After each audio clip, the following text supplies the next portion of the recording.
Hi mga ka-Ami! Ako si Kyril, ang Emi niyo. Emi! Bakit kahit ang boses ko parang naipit na puso? At kung nakikita nyo, nasa library kami, nagpapanggap na nag-aaral ng mabuti. Kasama ko mga ka-Emi ko, si Emi Myla, Emi Sharina, Emi Lopez, Emi Angel, at si Amy Rosan.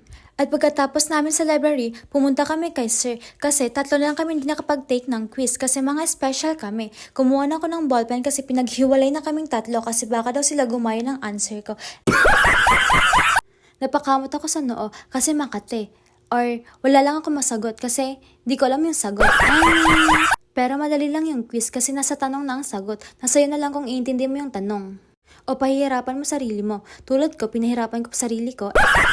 Pagkatapos namin mag-quiz, pumunta kami sa court kasi tutulong kami doon mag-ayos kasi may seminar kami sa Friday. At tinutusan kami maghanap ng mga tanim na pwede lagay sa court. At nahirapan kami pumili kasi di namin alam kung halaman ba to o banwa. At di ko alam ng Tagalog ng banwa, basta banwa. Nagpa-video ako kay Angel na kunwari naghanap ako ng halaman para sabihin nila may ambag ako na naghanap ako ng halaman. Kunwari, tumitingin ako ng mga halaman dyan. Emi lang ba? At bumalik na kami sa court. Sinabi namin wala kaming nakita kasi siya lang ang nakita ko. Emi!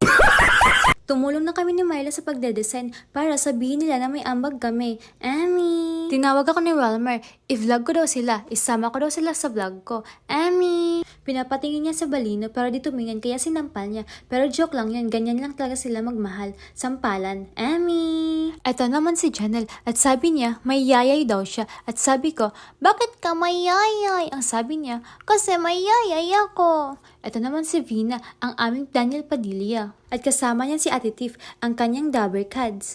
Eto si Kevin, isama ko daw siya sa vlog. Uuwi na kami sana dyan. Kaso dumating si Ate Tiff, sabi niya, i-arrange na daw ang mga upuan. Kaya bye-bye!